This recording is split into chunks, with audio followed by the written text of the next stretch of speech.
여러분 반갑습니다. 일반적으로 지금 자신의 삶이 만족스럽지 못하시다면 5년 전, 3년 전, 그리고 10년 전에 구체적인 꿈이 있었는지 한번 생각해 보시기 바랍니다. 꿈은 비전이고 목표인데요. 많은 성공학자들 그리고 현자들의 연구에 의하면 꿈은 꾸는 대로 된다고 합니다. 꿈은 그러나 가만히 있으면 이루어지는 게 아닙니다. 그래서 제가 오늘 이 제목으로 잡은 건 성공 함수입니다. Success Function이에요. 함수라는 것은 이 종속 변수와 독립 변수가 있어서 독립 변수가 어떻게 움직이면 결국 종속 변수가 어떻게 움직인다. 귤화이지. 앞에 귤자는요, 우리 먹는 귤을 이야기합니다. 귤은 우리 한글이 아니라 한자입니다.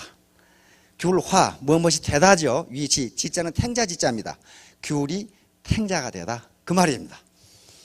이 말은 사기에 있습니다. 사기 열전회가 있는데요. 관한열전이라는 열자가 있고 안자춘추라는 책에 있습니다. 무슨 얘기냐면은 춘추 전국시대, 춘추시대 말인데요. 제나라라는 나라에 지금 산동반도입니다. 중국에. 제나라라는 나라에 안영이라는 재상이 있었는데 명재상 중에 한 사람입니다.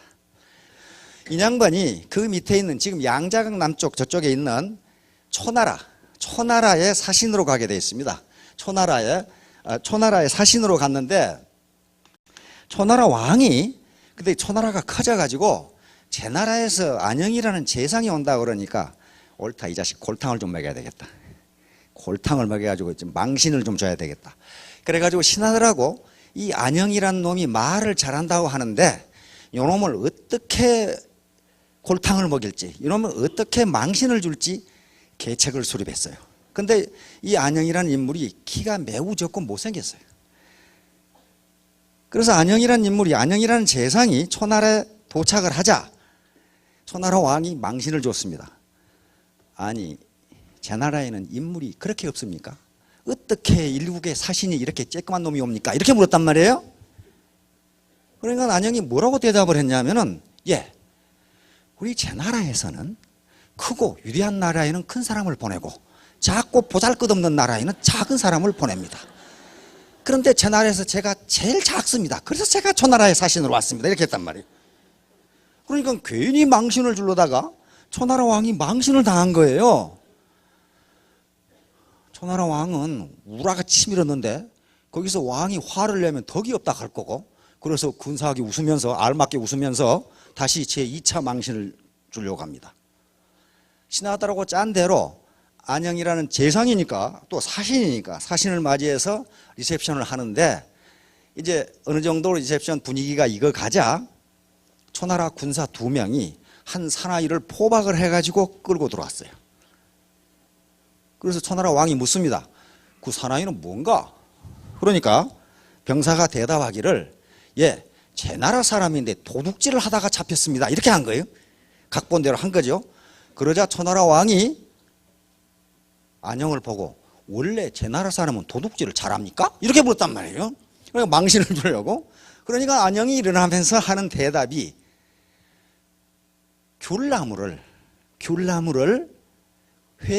회남에 심으면 이게 중국에는 3대 강이 있습니다. 이게 황하강이고요. 이렇게 하는 거 있죠.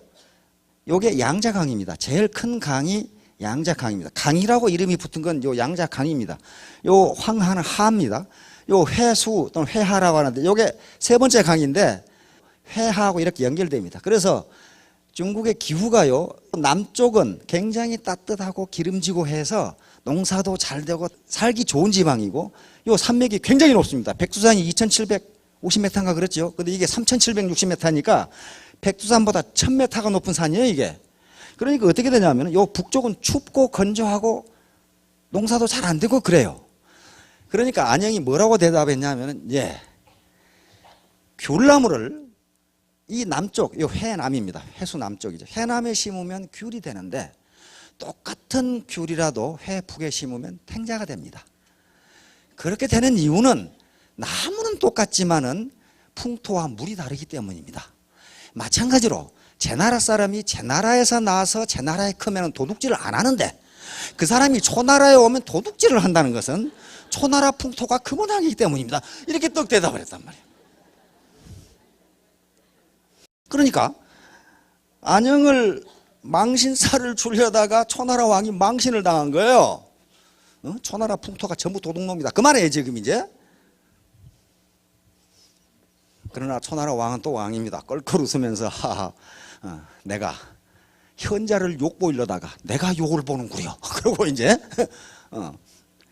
마찬가지로 여러분들도 우리 인간은요 전부 귤로 태어나는데 그놈의 환경 때문에 탱자처럼 사는 분들이 많다 그런 말이에요 지금. 탱자처럼 산다. 해수 아주 좋은 환경 거기서 크면은 귤이 되는데 환경이 척박하다 보니까 탱자처럼 살게 되었다. 또 귤처럼 살다가도 탱자가 되는 분들이 많아요. 이상한 무슨 그 재수가 없다든가 운이 없어가지고 또는 친구가 돈 떼먹고 도망간다든가 뭐 이런 일 때문에. 그런데 귤이건 탱자건 본래는 귤입니다. 인간의 존엄성은요, 인간의 가치는 어떤 것으로도 훼손할 수가 없어요. 모두 우리는 귤로 태어났는데 어떻게 살다 보니까 남편 잘못 만나고 마누라 잘못 만나고 누구 잘못 만나고 친구 잘못 만나고 뭐 어쩌고 저쩌고 이쩌고 해가지고 탱자가 돼버렸어요. 그럼 귤로 돌아갈 수가 있죠. 회복에 심어있는 귤을 다시 회남에 심으면 귤이 된다 그 말이에요. 탱자지만은 귤이 돼요. 그 풍토가 맞으면 귤이 된단 말이에요. 그런데 가만히 있으면 되는가? 그건 아니에요. 절대로 이 세상에 공짜는 없습니다. 자연법칙에 작용 반작용 법칙이라는 게 있어요. 작용 반작용. 다시 말하면 내가 주먹으로 바위를 쳤어요. 주먹이 아파요 안 아파요? 그거 왜 아파요? 내가 주먹으로 바위를 쳤으면 바위가 아파야지 왜 내가 아프냐고. 그렇잖아요. 내가 쳤단 말이에요. 내가 바위를 쳤는데 그럼 바위가 아프다고 했는데 내가 왜 아프냐 이 말이에요. 그것은 작용 반작용 때문에 그렇습니다. 내가 바위로 주먹을 치면 똑같은 힘으로 바위가 나를 치는 겁니다. 그걸 작용 반작용이라고 그래요. 제가 여기서 걸어가잖아요. 이거 뭐 때문에 걸어가는 거예요? 이거? 내가 걸어가니까 걸어간다. 그건 동의어 반복이 돼가지고 설명이 되질 않습니다. 과학적으로 설명을 해봐야 돼요. 어떻게 내가 앞으로 걸어가는가? 걸어가니까 걸어가지. 그럼 왜 무리해서는 못 걸어가요? 그러잖아요. 작용 반작용 때문에 그렇습니다. 여기서 내가 앞으로 간다는 것은 이 발로 이 바닥을 미는 거예요. 바닥을 밀면 바닥이 같은 힘으로 나를 밀어줘요. 이 작용 반작용이에요. 그러니까 작용 반작용, 자기가 노력한 것만큼 얻는다요. 반드시 그렇게 돼 있어요. 공짜는 없다. 내가 과손을 한다고 합시다. 제가 과손을 하면은 봄부터 땀 흘려 일해야 뭐가 열려요? 맛있는 과일이 열려요. 그게 반작용이에요. 내가 얼마나 땀 흘려서 과수를 돌보느냐에 따라서 거기에 맞게 수확이 나와요. 아무것도 안 하고 자빠져 놀았는데 수확이 잘 나왔다. 그건 자연 법칙과 맞지를 않아요. 창조의 법칙과 맞지를 않다고요. 그러므로 분명히 애터미는 여러분들에게 부자가 될 수 있는 기회를 드립니다. 내 미래가 내 3년 뒤의 미래, 5년 뒤의 미래가 어떻게 될 것인가 이걸 예측할 수 있는 사람은 한 사람도 없어요. 그래서 많은 현자들이 이런 얘기를 합니다. 미래를 예견하는 최상의 길은 미래를 만들어내는 것이다. 앨런 케이라는 미국의 아주 저명한 컴퓨터 과학자입니다. 이 말은 이분만 이렇게 한 게 아니고 피터 드라카라고 하는 20세기 경영학을 만들었다고 하는 그분도 똑같은 말을 했어요. 미래는 예측할 수 없다. 그러나 미래를 알 수 있는 가장 좋은 방법은 그 미래를 자기가 만들어내는 것이다. 그러니까 내가 3년 뒤에 뭐가 될 것인가, 어떻게 될 것인가, 내 살림 형편이, 내 경제적 지위가, 그것은 자기가 만들어내야 돼요. 내가 3년 뒤에 1,000댁이 되겠다고 해서 1,000댁을 만들어내면 1,000댁이 되고 2,000댁이 되고 그렇게 됩니다. 그러나 감나무 밑에 홍시 떨어져서 입 벌리고 있듯이 가만히 있으면 떨어지긴 떨어져요. 그러나 벌레 먹어서 썩은 것만 떨어진다 그 말이에요 지금. 절대로 맛있는 건 떨어지지 않아요. 자기가 사다리를 타고 올라가서 따야 됩니다. 헨리 포드 아시죠? 오늘날 우리가 자동차를 타는 것은 이분의 덕분입니다. 모든 것이 당신 앞길에 방해가 된다고 보인다면, 다시 말하면 내 그놈의 누구누구 때문에 탱자가 됐다고 생각하신다면 비행기가 바람과 같은 방향이 아니라 거슬러서 이륙한다는 것을 기억하라. 비행기가 테이크오프 하려면, 뜨려면은 뒤에서 바람이 불어서는 안 돼. 앞에서 불어와야 그걸 맞아가면서 뜨죠. 양력 리프트가 생겨서 뜨게 돼 있어요. 헨리 포드가 이 T형 자동차를 만드는데 성공함으로써 오늘날 자동차가 대중화됐습니다. 그래서 우리는 자동차를 타는 것이 사실은 헨리 포드의 덕분입니다. 그런데 헨리 포드가 간부일을 하면서 A라는 부장에게 물었어요. 자네 이러이러한 자동차를 만들 수 있나? 그러니까 이 간부가 예, 사장님 현재 기술로서는 그런 걸 만들 수 없습니다. 불가능합니다. 그러니까 포드가 자네 말이 맞네. 그랬단 말이에요. 근데 B라는 간부한테 자네 이러이러한 자동차를 만들 수 있나? 그러니까 예, 만들 수 있습니다. 그러니까 헨리 포드가 자네 말이 옳네. 이렇게 했단 말이에요. C라는 간부가 아니 사장님 못 만든다는 말씀 저 대답도 옳다고 그러고 만든다는 대답도 옳다고 그러는데 누가 옳습니까? 그러니까 둘 다 옳은 거지. 만든다고 생각한 놈은 만들고 못 만든다고 생각한 놈은 못 만드니까 둘 다 맞는 거지. 다시 말하면 할 수 있다고 말하건 할 수 없다고 말하건 당신은 언제나 옳다. 그 말을 했어요. 당신은 언제나 옳다. 할 수 없다고 말하는 놈은 못하고 할 수 있다고 말하는 놈은 할 수 있다 그 말이에요. 그러니까 둘 다 옳다. 자, 그러니까 미래는 자기가 만드는 것이지 누가 주어지는 게 아닙니다. 우선 많이 본 분 같죠? 예, 메가더 원수입니다. 세월은 피부를 주름지게 하지만 열정이 없는 것은 영혼을 주름지게 한다. 이 말씀은 사실은 메가더 원수가 한 말이 아닙니다. 사무엘 울만이라고 하는 시인이자 사회사학가이자 교육자가 그 청춘이라는 시에서 한 얘기입니다. 그런데 이 시를 메가더 원수가 일본 점령군 총사령관으로 있을 때 최고 사령관으로 있을 때 벽에다가 붙여놓고 항상 연설 때 이 시를 인용을 했어요. 그래서 마치 메가더 원수의 말처럼 인용이 되는 이 말입니다. 다시 말하면 자기가 청춘이라고 생각하면 청춘이고 늙었다고 생각하면 늙었다. 그런 얘기예요 지금. 자, 그러면 그 시를 한번 보도록 하겠습니다. 청춘이란 인생의 한 시기가 아니다. 청춘이란 마음의 상태이다. 청춘은 장밋빛 볼의 붉은 입술, 부드러운 무릎에 있지 않고 강한 의지와 풍부한 상상력, 뜨거운 열정에 있다. 청춘은 인생의 깊은 샘에서 쉼없이 솟구치는 신선함이다. 청춘이란 두려움을 물리치는 용기, 안일한 삶을 거부하는 모험심이다. 이런 마음을 가진 60세는 20세보다 청춘이다. 사람은 단순히 나이를 먹는다고 해서 늙지 않는다. 이상을 잃어버릴 때 비로소 늙는 것이다. 세월은 피부 주름을 늘게 하지만 열정을 포기하면 우리의 영혼을 주름지게 한다. 걱정, 공포, 자신감 상실은 우리의 길을 꺾어버리고 우리의 영혼을 흙 속에 처박아 버린다. 60세이든 16세이든 모든 사람의 마음속에는 경의에 끌리는 마음, 어린아이와 같은 미지에 대한 끝없는 열망, 인생살이의 즐거움이 있다. 당신의 가슴과 내 가슴의 중앙에는 무성국이 존재하여 다른 사람들과 조물주로부터 아름다움, 희망, 환희, 용기 그리고 힘의 메시지를 받는데 그런 것들을 받는 한 당신은 청춘이다. 활기가 떨어지고 당신의 영혼이 냉소의 눈과 항상 냉소, 부정적인 눈이죠. 비관의 얼음으로 덮일 때 비록 20세일지라도 당신은 늙었다. 그러나 활기가 솟구치고 낙간의 파도를 타게 되면 당신은 80세일지라도 영원히 청춘으로 남으리라. 청춘이십니까? 네, 청춘이시죠.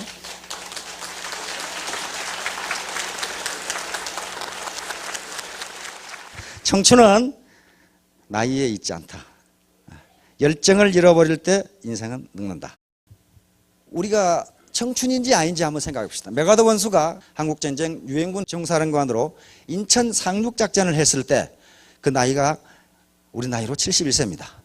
여기 70세 되신 어르신들도 7학년 되신 어르신들도 지금 한국전쟁을 지휘할 수 있다 그 말이에요.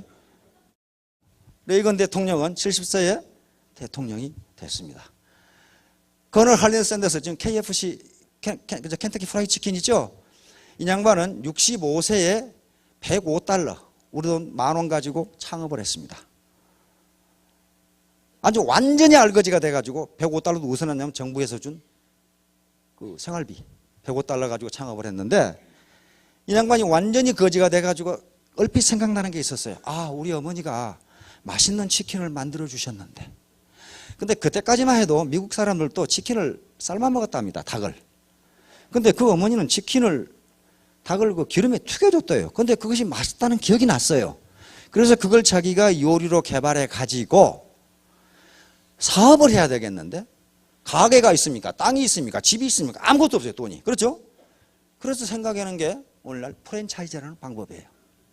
내가 이런 요리 방법을 알고 있으니 당신 가게에서 이 기술을 사주고 그러면 나한테 몇 퍼센트 로열티를 주면은 내가 이 기술을 가르쳐 주겠어. 이게 프랜차이즈란 말이에요. 근데 가만히 보세요. 이 영감이 당뇨를 했다고 그러니 맛이 있게 생겼어요, 지금 이게? 아무도 안 사주는 거예요. 아무도. 그래가지고 무려 3년을 전 미국을 돌아다닙니다. 이게 우리 시중에 책이 나와 있죠. 1008번의 거절. 1008번이나 가게를 찾아갔는데 다 거절해. 당신이나 먹으라, 당신이나. 1009번째 보스턴의 한 식당에서 영감이 하도 불쌍해서 그걸 사줍니다. 그런데 그게 대박이 난 거예요. 그게 지금 KFC예요. 지금 세계적으로 수만 개 지점이 있는 KFC예요. 그러니까 그때가 68세예요, 이 양반이. 68세. 포기하지 않고 1008번의 거절을 당하면서 오늘날 KFC를 만든 인물입니다. 우리 김대중 대통령은 73세에 대통령이 됐습니다. 우리나라에 이 시가 알려진 것은 김대중 대통령이 선거운동 때 이 시를 낭송함으로써 이 시가 국내에 알려졌어요.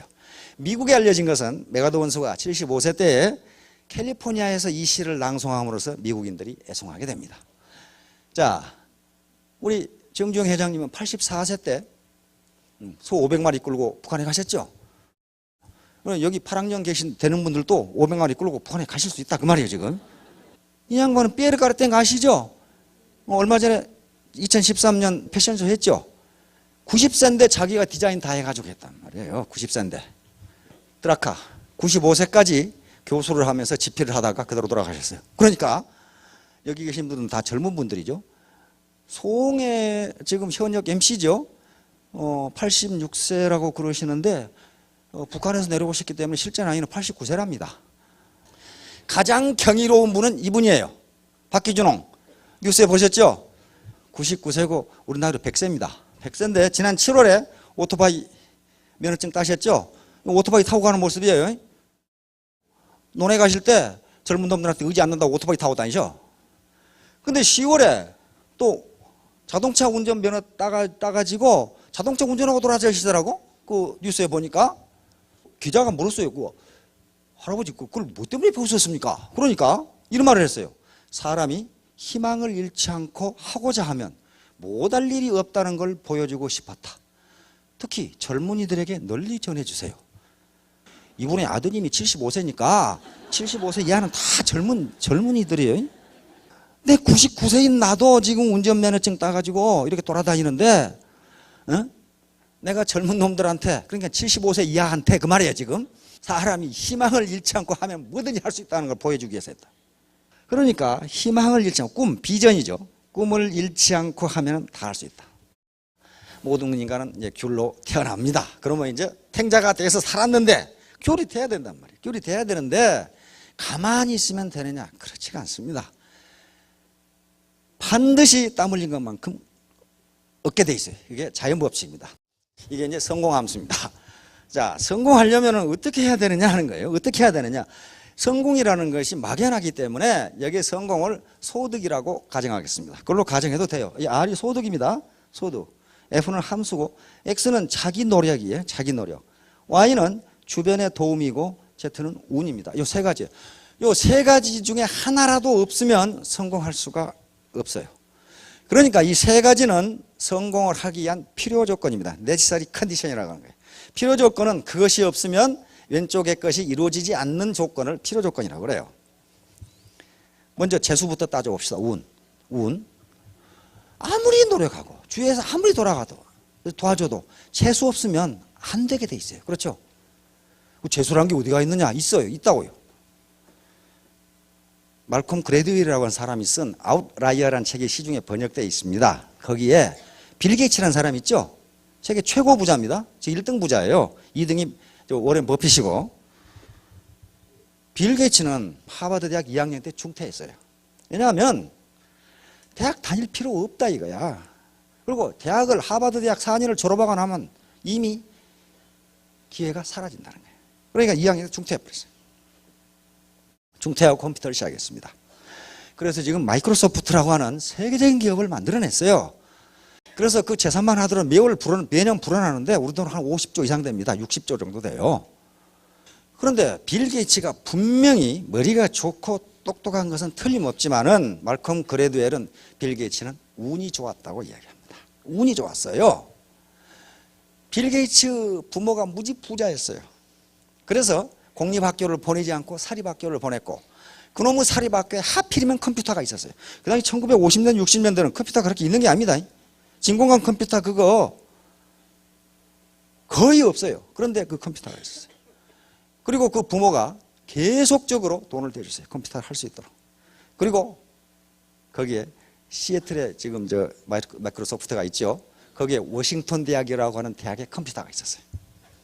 그게 만약에 부모가 아무리 부자여서 공립학교를 보냈더라도 거기에 컴퓨터가 없었으면 빌 게이츠는 컴퓨터가 무엇인지도 몰랐을 거라고.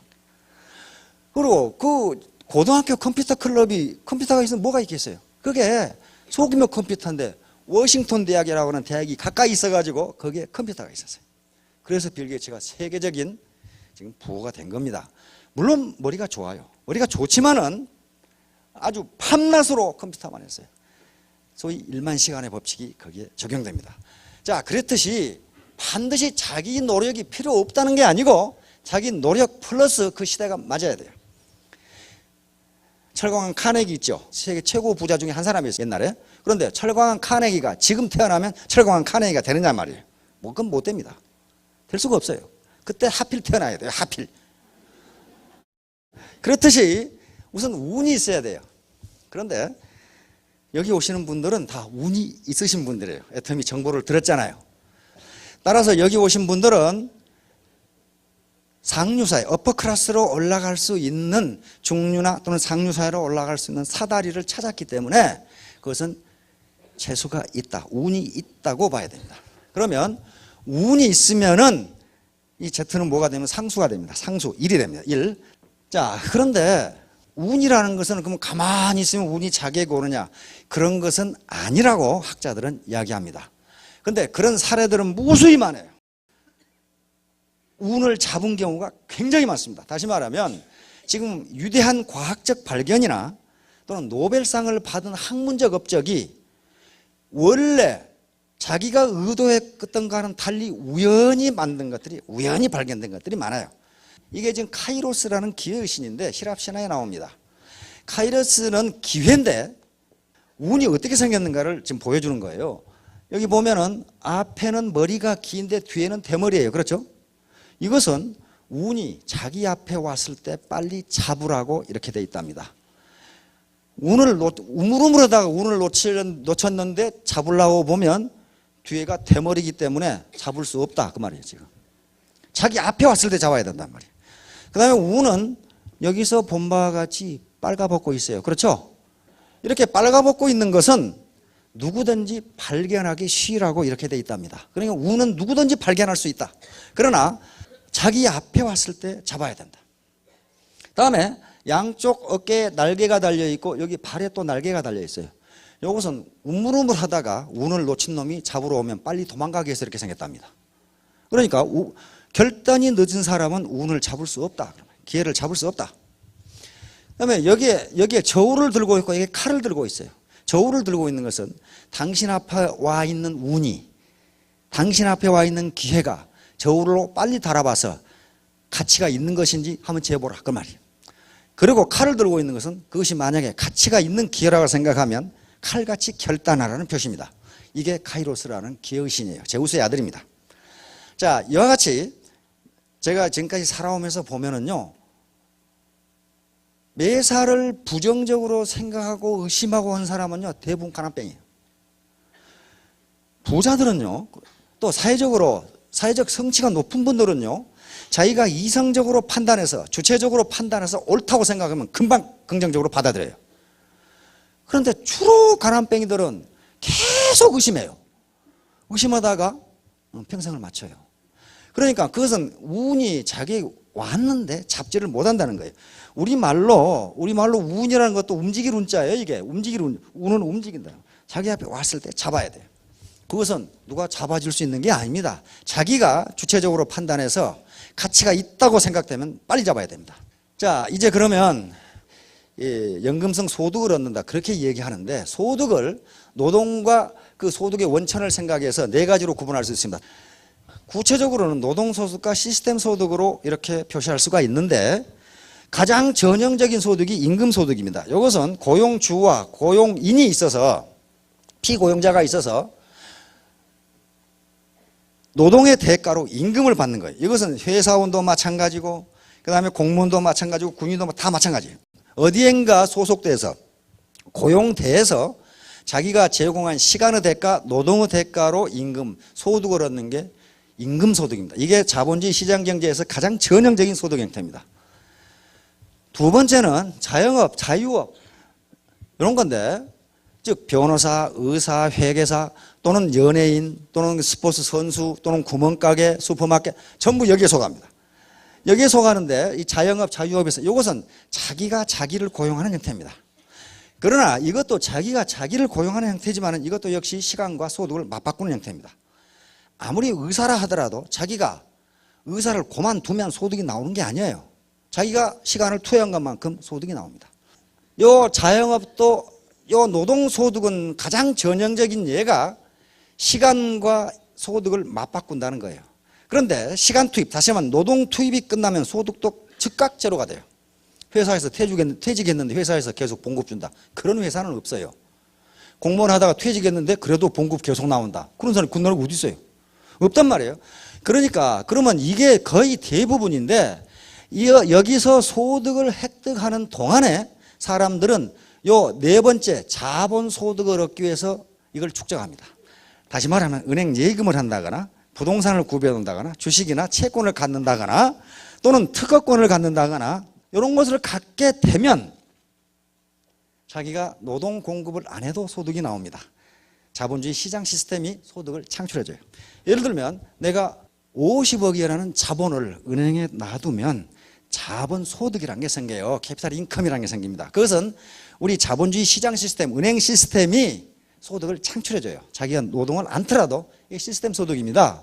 그러니까 많은 사람들은 여기서 일하는 동안에 소득을 얻는 동안에 4번째 자본을 축적해가지고 노후 생활을 해결하려고 그래요. 우리가 공무원들이나 저희같이 군인들이 오랫동안 공직 생활을 하고 받는 연금도 자본소득입니다. 다음은 시스템 소득입니다. 이걸 많이 해서 이걸 예금을 해두면 예금이나 또는 부동산이나 또는 로열티를 받을 수 있는 어떤 특허권이나 이런 걸 가지고 있으면 자본주의 시장 시스템이 자기의 소득을 창출해 줍니다. 그러나 그렇게 안 되면 이제 여기 시스템 소득 중에 이 세 가지 중에 하나를 해야 됩니다. 하나는 자기가 시스템을 만들면 돼요. 시스템 메이킹입니다. 시스템 메이킹. 시스템을 만드는 게 뭐냐면은 이병철 회장님이나 정종 회장님처럼 자기가 기업을 만들면 돼요. 그러니까 이 시스템을 만들기 위해서는 기업에 자기가 가지고 있는 현금 돈뿐만 아니라 경영 능력이 필요한데 이걸 갖추기가 어렵다고 말이에요. 보통 사람은 힘들어요. 두 번째, 그러면 이제 좋은 방법, 시스템을 갖는 방법은 기존의 좋은 시스템을 사버리면 돼요. 뭐가 있습니까? 가장 전형적인 게 프랜차이즈예요. 세 번째 방법은 기존의 시스템에 진입을 해서 자기 시스템을 만드는 방법입니다. 이것이 유일하게 네트워크 마케팅밖에 없어요. 여러분들이 로버트 기요사키가 쓴 부자 아빠, 가난한 아빠 그 책이 있었죠. 그 책을 읽어보신 분도 있고 안 읽어보신 분이 대다수라고 생각되는데 그 책에도 서민이 시스템을 가질 수 있는 유일한 방법은 네트워크 마케팅밖에 없다 그렇게 돼 있어요. 세 번째, 유일하게 서민들이 자본도 없고 학력도 없고 경력도 뭐 불문하고 성공할 수 있는 유일한 방법이 애터미 시스템이라는 시스템에 들어와서 자기 시스템을 만드는 방법인데 시스템에 들어온다 하더라도 자기 시스템을 못 만들면은 그건 시스템 소득이 나오지가 않아요. 절대로 안 나옵니다. 그것은 어떤 직업이나 다 마찬가지예요. 자, 그래서 요 방법이 이제 미래를 예측하는 방법입니다. 자기가 미래를 만들어가는 방법이에요. 자, 그래서 신속한 판단과 결단을 해야 됩니다. 이것은 누가 해줄 수 있는 것이 아니에요. 정보를 더 많이 가진 사람이 더 올바른 판단을 할 수 있어요. 자, 아까 처음에 이 체크리스트 이야기했죠. 우선 합법적인가를 생각해 봐야 됩니다. 지금까지 네트워크 마케팅이 욕을 먹었던 것은요, 불법을 너무 행했어요. 그러니까 합법적으로 지금 네트워크를 하고 있는지를 따져보시라 그 말이에요. 다음에 경영진의 도덕성, 이건 무지무지 중요하죠. 지배 채우려고 하는 것인지 진짜 공익을 위해서 하는 것인지 한번 따져봐라. 경쟁력. 대부분 지금 네트워크 마케팅 회사들이 처음에 잘 나가다가 정체되는 현상은 경쟁력이 없어요. 품질은 좋은데 가격이 비싸다든가, 품질도 나쁜데 가격만 비싸다든가, 이런 것들이 있단 말이에요. 경쟁력이 있는가 따져보라. 제품의 구성, 제품은 반드시 생필품이어야 됩니다. 내구재는요, 내구재는 되지 않습니다. 한 번 사면 10년 쓰는 냉장고 네트워크 마케팅 한다. 그거 해가지고 어떻게 하겠다는 거예요? 한 번 사면 10년 후에 사는데. 그거 되지 않습니다. 반드시 생필품이어야 돼요. 그 다음에 제품의 구성, 마찬가지 보상 플랜, 전부 얘기해 줬어요. 성공 가능성은요, 성공 가능하지 않느냐 하는 문제는 이건 이론적으로 따질 수가 없어요. 성공자가 있는가 없는가를 봐야 돼요. 이론적으로 아무리 타당하더라도 성공자가 나오지 않으면 그건 뭔가 문제가 있다는 거예요. 그렇죠? 그래서 성공자가 있는가 없는가. 그 다음에 교육 시스템이 이게 허풍치는 건지 세뇌공작하는 것인지를 따져보시라고 말이에요. 나는 절대 세뇌공작 안 다네. 천만의 말씀. 세뇌공작은 타당합니다. 타당해요. 그러니까 세뇌공작인지 아닌지를 따져보시라. 글로벌 진출 문제. 글로벌 진출은요, 그게 어떤 나라에 진출했는가를 봐야 돼요. 우리보다 선진국에 나가서 경쟁해서 이겨야 돼요. 그렇죠? 그런데 미국, 캐나다, 일본은 세계가 인정하는 선진국들입니다. 그 다음에 고객, 국가와 사회에 대한 공헌을 하는 것이, 나만 내 배만 채우면 그만이다. 그게 아니에요. 그게 아닙니다. 내가 하는 일이 정당하다면 내 고객, 내 파트너, 이 사회, 이 국가에 공헌을 해야 돼요. 일부러 공헌하고 싶어 하는 게 아니고 내 이익을 위해서 하는 행동이 다른 사람에게도 이익이 되고 국가와 사회에도 이익이 돼야 된다. 그런 말이에요. 질 좋고 값싼 상품을 고객에게 전달하고 해외에 수출해가지고 외화를 획득하고 있어요. 그렇죠? 외화를 획득하고 있어요. 고용 창출과 국민의 이 소득 분배에 엄청난 기여를 합니다. 자, 이게 이제 애터미가 이런 지렛대입니다. 이 지렛대예요. 이 지렛대는 길면 길수록 여기에 더 무거운 물건을 끌어올릴 수 있습니다. 더 끌어올릴 수 있어요. 아르키미데스의 원리죠. 그러니까 이것은 지금 그거라고 보면 됩니다. 자기 시스템이라고 보면 돼요. 자기 라인이라고 보시면 됩니다. 라인이 길면 길수록 여기에 들어올릴 수 있는 무게는 커져요. 다시 말하면 자기의 소득이라든가 이런 게 커지게 돼 있어요. 쉽게 이걸 들어올릴 수가 있습니다. 나에게 충분히 긴 지렛대와 지렛목을 주면 지구라도 움직일 것이다. 이 아르키미데스가 한 얘기입니다. 그러니까 어떻게 내가 3년 만에 1,000댁이 되느냐? 된다는 거예요. 된다. 요 라인 때문에, 이 지렛대 때문에 그래요. 고소득이 가능한 원리. 고등학교 때 등비급수라는 걸 배웁니다. 등비수열. 등비수열 때문에 그렇습니다. 자, 구두쇠 사장님의 임금. 사원들에게 임금을 주기 싫어하는 구두쇠 사장님이 있었는데 어느 날 한 젊은이가 오더니, 사장님, 저는 임금을 조금만 받겠습니다. 오늘은 1원만 주시고 내일은 2원 주시고 모레는 3원 주시고 4원 주시고 글패는 8원 주시고. 가만히 생각해 보니까 3,000원이면 되겠거든. 구두쇠 영감이. 왜 3,000원이면 된다고 생각하느냐 하면은 우리 인간은요, 더하기 빼기에는 능합니다. 금방 알아요. 1,000원 내고 500원짜리 담배 사면 얼마 남게? 그럼 500원 탁 계산해요. 근데 28 곱하기 37은 얼마게? 그러면 눈만 멀뚱멀뚱. 곱하기에는 능하지가 않습니다. 그런데 바로 등비수열이라는 것은 곱하기입니다. 여러분 보세요. 오늘 1원, 내일 2원, 모레 4원, 이게 2의 몇 승으로 나가는 등비수열입니다. 그러면 10일이 지나도 1,000원밖에 안 돼요. 그렇죠? 10일이 지나도 1,000원밖에 안 돼요. 그러니까 얼른 이게 플러스 마이너스로 계산하면 30일이면 3,000원이겠다. 그런데 어떻게 됩니까? 10억이 되죠. 이게 네트워크 마케팅이에요. 이게 두 줄 마케팅이거든요. 이 급수가 등비급수인데 등비가 2거든요. 그러니까 두 줄 마케팅이에요. 이게 처음에는 그러니까 1년 동안 소득이 안 된다는 게, 이게 10단계까지 내려갔는데 1,000원밖에 안 되잖아요. 그런데 20단계 내려가면 어떻게 됩니까? 이제 20단계 내려가면 벌써 엄청나게 100만 원이 넘어가죠. 이거 100만 원밖에 안 돼요. 30단계 가버리면 어떻게 돼요? 10억이 돼버리잖아요. 그러니까 이 소득의 증가율이 지수함수로 된다는 거거든요. 이게 이제 시간이라고 치면은, 시간, 이게 소득이라고 보면은, 요것이 이런 식으로 된다 그 말이에요. 이런 식으로. 그러다가 애터미 시스템은 어떻게 되어 있냐면요, 여기에 5천만 원이라고 그러면 여기에 이렇게 가다가 이렇게 가도록 돼 있어요. 이렇게. 그러니까 여기까지가 이제 어렵습니다. 여기까지가 어려워요.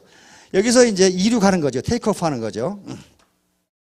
여기서 이륙을 해야 되는데 여기서 이륙을 못하고 그만두는 사람이 거의 대부분이에요. 그러나 여기서 테이크오프가 시작되면 이륙이 시작되면 이런 식으로 가요. 지수함수로 올라갑니다. 이것도 마찬가지예요. 이 종이를 50번 접으면은 지구에서 태양까지 거리예요. 이것이 등비 수열입니다. 배가 원리예요. 만약에 51번 접어버리면 지구에서 태양까지 갔다가 다시 돌아와야 돼요. 그게 등비 수열이에요. 그래서 네트워크 마케팅에서 3년 만에 1,000댁이 될 수 있다는 거예요. 아무나 되는 건 아닙니다. 누구나 될 수 있는데 아무나 되는 건 아니라 그 말이에요. 그만큼 땀을 흘려야 돼요. 자, Attitude is everything. 폴 마이어라고 하는 미국의 백만장자가 있습니다. 가만히 보세요. 이 양반이 성공할 수 있는 조건이 아무것도 없는 사람이에요. 이 사람은 가난해가지고 대학을 중퇴하고 그만뒀어요. 그러다가 보험 세일즈맨이 되기 위해서 보험회사에 들어갑니다. 그런데 단 3일 만에 쫓겨나버려요. 왜냐하면 학력도 형편없는데다가 말더듬이거든. 키도 쬐끄만 놈이 말더듬이야. 무려 몇 번을 쫓겨나냐 하면 57번을 쫓겨납니다. 근데 그때마다 이 사람은 뭐라고 했냐면은 당신들은 얼마 후에 후회할 것이요. 당신들은 지금 세계적인 보험 세일즈맨을 쫓아내고 있는 중이요. 이렇게 얘기했어요. 그게 태도예요. 애티튜드예요. 나는 할 수 있다. 나는 반드시 세계 최고의 보험 세일즈맨이 되겠다. 그래가지고 가까스로 58번째 회사에 들어가서 27세에 기네스북에 오르는 백만장자가 됩니다. 지금까지 이 사람이 판 보험의 그 기록은 깨지지 않고 있어요. 그런데 이 사람은 지금 40개의 기업을 거느린 대재벌입니다. 근데 이 양반이 재벌이기 때문에 유명한 게 아니고 성공 연구소를 만들었어요. 자기가 왜 성공했는지를 알 수가 없어. 그래서 그걸 연구했어요. 내가 왜 성공했는지. 결론이 간단해요. 간단합니다. Attitude is everything이야. 태도가 전부다. 내가 성공하겠다고 하는 마음을 갖느냐, 그 태도를 갖느냐, 그 마음가짐이 전부다 그 말이에요. 그런데 이 말을 했어요. 당신이 무엇이든지 생생하게 상상하고, 생생하게 상상한다는 것은 흐리멍텅하게 상상하는 게 아니고 나는 3년 뒤에 1,000댁이 됐다 이렇게 생각하라 그 말이에요. 지금 이 사람은 1,000댁이 될 것이다가 아니고 나는 1,000댁이다 이렇게 생각하라는 거예요. 그런데 이 사람은 무슨 책상머리에 앉은 학자가 아니고 지가 해보니까 그렇더라 그 말이에요. 열렬하게 원하고 그냥 대충 아이고 부자가 되면 좋지 뭐 그렇게 하면 안 된다 그 말이에요. 나는 반드시 부자가 되겠다. 나는 반드시 1,000댁이 되겠다. 그 다음에 진정으로 믿고, 진정으로 믿는다는 게 뭐예요? 될 것이 다가 아니고 된다. 그렇게 믿어요. 된다. 그 다음에 열정적으로 행동에 옮긴다. 그 생각만 해서는 안 된다 그 말이에요. 열정적으로 그것을 행동에 옮긴다면 반드시 성공한다. 세계 저명한 성공자들이 이런 말을 똑같이 했어요. 신생에서 실패한 사람은 90%는 진짜로 실패한 것이 아니라 그들은 다만 그만두었을 뿐이다. 성공하기 일보 직전에 그만두었다 그 말이에요. 에디슨도 똑같은 얘기를 했습니다. 우리들이 가장 큰 약점은 포기하는 것이다. 성공하는 가장 확실한 방법은 항상 한 번 더 시도해 보는 것이다. 많은 사람들이 인생에 실패하는 것은 그들이 포기했을 때 그들이 얼마나 성공에 가까이 가 있는지를 알지 못하기 때문이다. 1093가지 특허 중에 자기가 직접 한 건 거의 없습니다. 남이 실패한 건 갖다가 했어요. 근데 자기가 그렇게 했다고 자서전에 써놨어요. 그래서 이 말을 한 겁니다. 이 사람 마시다 고노스케 알죠? 파나소닉, 일본의 마시다 전기를 창업한 일본에서 가장 존경받는 과거 1000년 동안에 가장 위대한 경영자로 추앙받는 사람입니다. 이 사람이 한 말이에요. 실패한 데서 그치고 마니까 실패가 되는 것이다. 성공하는 데까지 계속하면 성공이 되는 것이다. 이거 딱 맞는 얘기 아니에요 지금? 그러니까 인디안들처럼 비가 올 때까지 기우제를 지내버리면 된다 그 말이에요. 그럼 항상 성공한다. 항상 성공한다. 조앤 J.K. 롤링 아시죠? 자기 딸한테 먹일 우유값도 없었던 사람입니다. 그런데 해리포터 시리즈를 써가지고 세계적인 부호가 된 사람이죠. 이 양반 얘기예요. 자신이 진짜 누구인지 보여주는 것은 능력이 아니라 선택에 달려있다. 여러분들이 어떤 선택을 하느냐에 달려있다. 바로 실패는 삶에서 불필요한 것들을 모두 벗겨내버리기 때문에, 다시 말하면 내가 실패를 했는데 실패를 하다 보니까 내가 성공하는데 불필요한 것이 많이 있었어요. 자존심, 남의 이목 뭐 이런 걸 다 걷어내더라고 말이에요. 자, 애터미 세븐업. 이제 성공을 하셔야 되는데 행동 지침입니다. 처음에 드레스업이에요. 드레스업은 외모를 말끔하게 하라.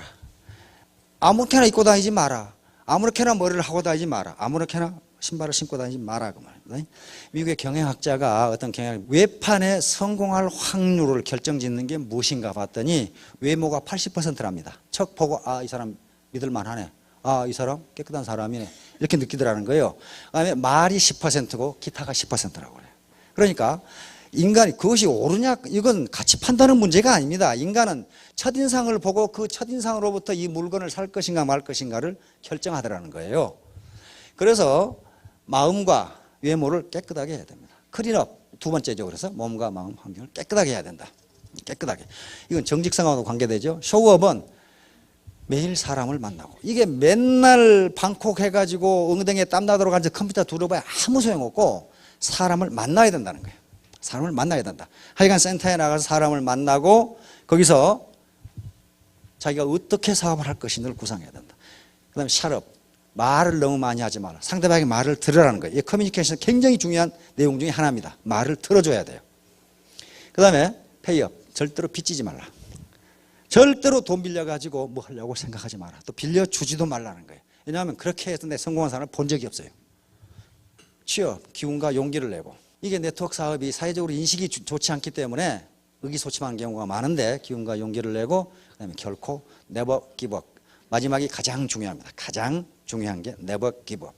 절대 포기하지 말자. 그게 10년 동안 포기하지 말라 하는 게 3년만 포기하지 않고 해보시라는 거예요. 3년만 그러면 빛이 보일 거라는 겁니다. 가만히 앉아서 등록만 해놨다고 해서 성공하는 건 결코 아닙니다. 애터미 세븐 리더십. 모랄 리더십입니다. 정도 경영, 윤리 경영. 도덕성을 결코 버리지 않는다. 우리는 공생의 정신을 가지고 한다. 혼자 잘 먹고 잘 사는 것이 아니고 우리 같이 경제적 자유를 누리자는 정신으로 기업을 경영한다. 퀄리티 리더십입니다. 절대 품질. 항상 가장 좋은 품질, 현재 기술로 만들 수 있는 가장 좋은 품질을 제공하겠다는 퀄리티 리더십. 다음 프라이스 리더십입니다. 절대 가격이라고 우리는 표현하는데 기업이 팔 수 있는 더 이상 낮은 가격으로는 할 수 없는 저렴한 가격으로 하겠다. 이게 프라이스 리더십입니다. 리워드 리더십, 정의로운 보상 플랜입니다. 한 사람이 독식하도록은 하지 않겠다. 절대로 5천만 원 이상 벌지 못하도록 하겠습니다. 그 다음에 커뮤니케이션 리더십, 이건 전방위 조직입니다. 다시 말하면 세계 어떤 네트워크 마케팅도 국가를 넘어서 조직을 할 수가 없어요. 미국의 A사도 미국의 리더라고 해서 한국에서 할 수 없습니다. 한국에서 올라오면 다시 처음부터 시작해야 돼요. 그런데 유일하게 애터미만 전 세계가 하나의 네트워크로 연결되어 있어요. 이것은 공정위에서 받은 아주 위대한 이 유권 해석 중에 하나입니다. 그렇게 해도 된다고 유권 해석을 내렸어요. 에듀케이션 리더십. 이것은 우리 애터미에서는 물론 경제적 자유를 얻게 하지만 궁극적으로는 신사숙녀가 되도록 하겠다. 절대로 부당한 방법으로 또는 일확천금하는 방법으로 돈을 벌 수 있도록은 하지 않겠다. 지금 그런 얘기입니다. 에듀케이션 리더십. 그리고 세뇌 공작은 하지 않는다. 다음 서비스 리더십. 파트너 또는 국가 사회에 대한 봉사. 다시 말하면 스폰서가 파트너를 착취하거나 또는 파트너가 스폰서를 뜯어먹거나 그런 게 아니다. 전부 다 서비스, 봉사하는 또 국가와 사회에 대해서도 기여하는 그런 사업이, 그런 기업이 되도록 하겠다 하는 게 애터미 세븐 리더십입니다. 자, 여러분 포기하지 마시고 성공할 때까지 계속 밀어붙여가지고 반드시 경제적 자유를 얻으시기 바랍니다. 감사합니다.